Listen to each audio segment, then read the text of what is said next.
Welcome, folks, to MJ Hobby Corner. This is Martin. For those of you that don't know, my name is Martin. I am the M in MJ. And welcome to my studio. We're going to have something a little different today. This is going to be a little update, and I'm going to kind of go back a little bit at some of my projects and some of the things that I've been doing and kind of a way to really update new subscribers and such, and kind of update everyone in general what's going on with these projects and with some of the games that we're playing. Almost all the projects, almost all the things that I do, particularly these scratch build models, they're all for gaming. I use them in my games.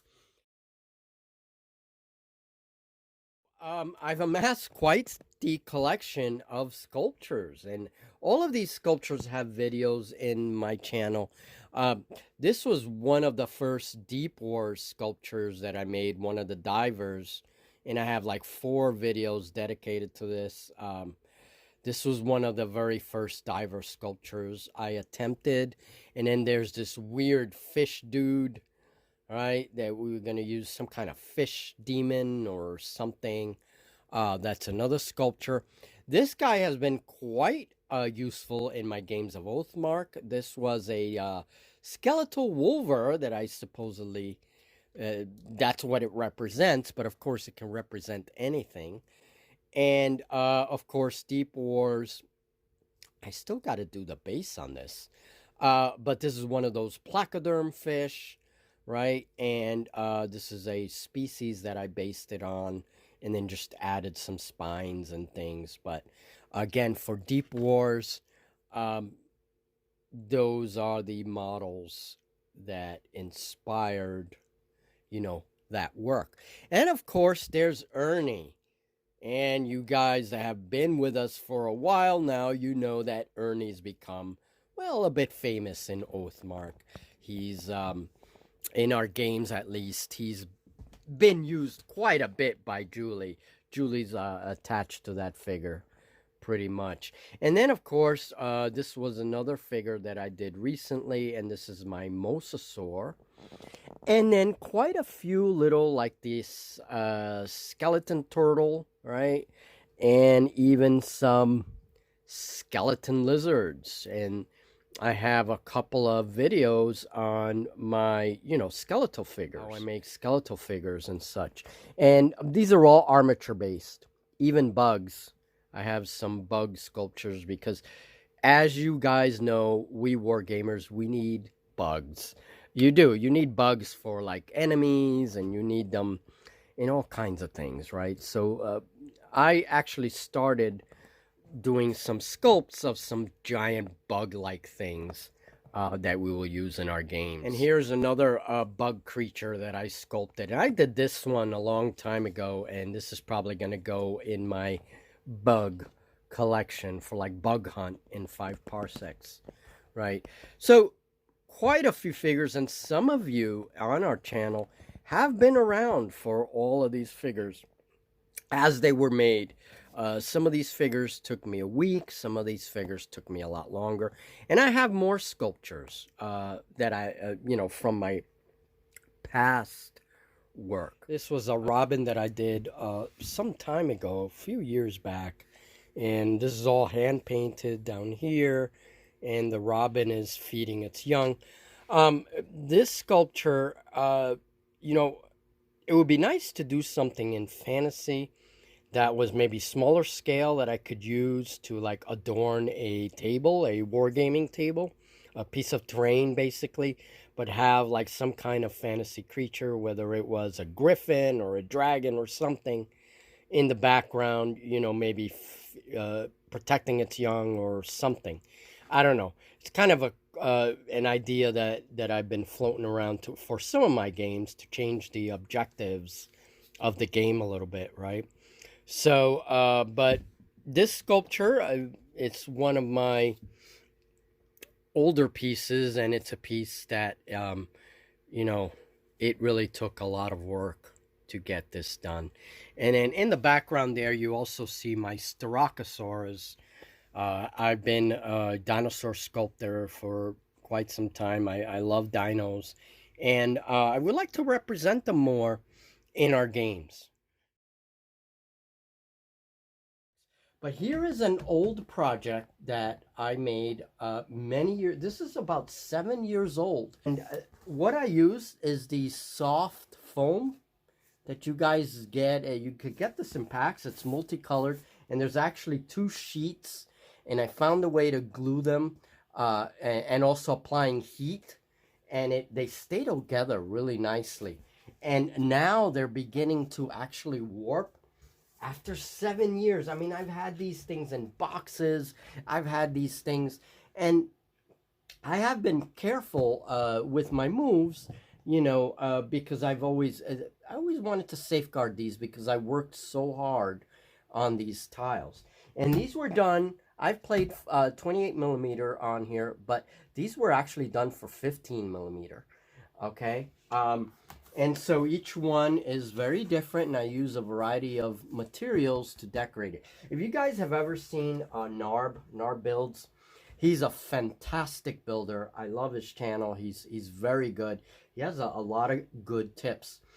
Interestingly enough, he uses this material, and he shows how he makes mats and things with this material, and he has some really cool techniques. So I may actually have to try that. And so, yeah, lots of kudos to Narb Builds, because he's the man. He's the man. So this stuff, is starting to warp a little bit, but I have to say, for 7 years, it's great. Now, this is my coastal tile set, okay? And it's made up of seven tiles, okay? And then I have all of these. These are the same thing. It's all tiles, but different environments. So I have swamps that I can play with, right?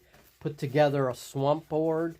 And then I have this kind of craggy, kind of alien desert kind of thing. And so I can put together a nice large alien desert board. And, well, not so large, actually. And that's one of the reasons that I started doing my old school felt thing, which I really like, and it's very, very efficient. And that's why I use it for my filming, because it's very practical. The whole old school kind of put books under or whatever it is to form your hills, and then I have a whole way of decorating my mats and, turning it into a game mat, my felt. So that's what I use primarily, but tiles were once the thing with me, and I still have these tiles, and we will be using these tiles in future games, okay? So I just wanted to show these because they're an important part of the studio history, of the collection of my history as a wargamer, way before I had the studio. I built these on like a little corner desk that I had because it was a room. I was living in a room. And I mean, I had like no space and not the studio space that I have today. So very grateful for that. These are my desert tiles, and these are hard tiles. I was experimenting with these a long time ago, and this one is a desert tile, and I sculpted some dinosaur bones here and just put them as part of the tile because I wanted to have like some the giant reptilian bones, right? And I'm going to be experimenting more with this in the future, more terrain like this, because I really like this in our fantasy boards, right? Or even our sci-fi boards. And this is my desert set. And so, again, a lot of these tiles are, this one in particular is even older than the other one over there. This one's pretty old. And now it's starting to chip in places, so I may have to restore them a little bit. But hey, that could be another project, restoring some of these old tiles that I made years ago, so I'll have to repaint. You can see the chipping and everything else, but not too bad considering, And so this was one of the main rock tiles. And this has a lot of advantages and a lot of disadvantages. But this was part of an experimentation period with my games. And I'm going to show you the last tile set. I'm going to move right here. I'm just going to move the camera. No sense in cutting it, the video. So this is my snow tile, and this is what I used in yesterday's game of Perilous Dark. So it was part of this set. And this one, again, it's starting to warp. I'm going to have to restore it. This one is showing a little more wear than some of the other tiles, right? And here's like a frozen lake. You know, and I used a combination of glues and baking powder and a lot of stuff, some of that buffalo snow, just a lot of stuff. And you know, I'm surprised. I didn't really think that this would last very long. I thought this would like crack, you know, that I would maybe get a couple of months out of it. But it's been years, and the only thing that it's showing now is discoloration as well, because it's been a while, you know. So, and some of that discoloration is actually kind of giving it some texture, some shading. So I don't know, it's kind of cool. That one definitely is very discolored. You can see the difference in the color. So either I touch it up or I say it's dirty snow, whatever. But there it is. So this tile set I started back when I was using mostly tiles. Now I don't do this anymore.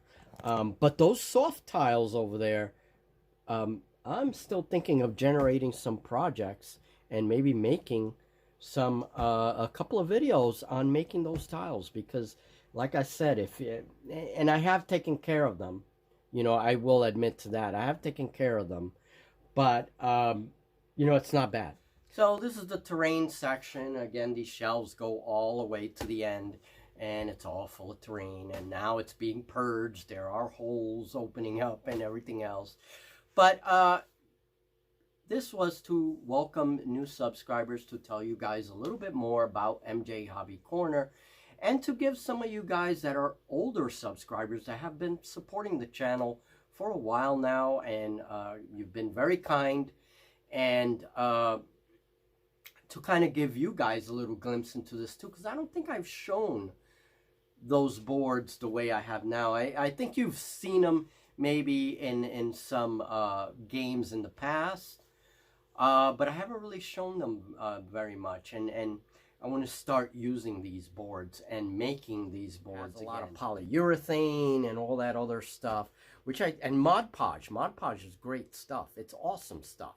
It really protected all these different layers and things of terrain. So that was it. Thank you very much, guys, and I hope that this is entertaining in some way. You know, just show you guys, bring you into the studio like I did before.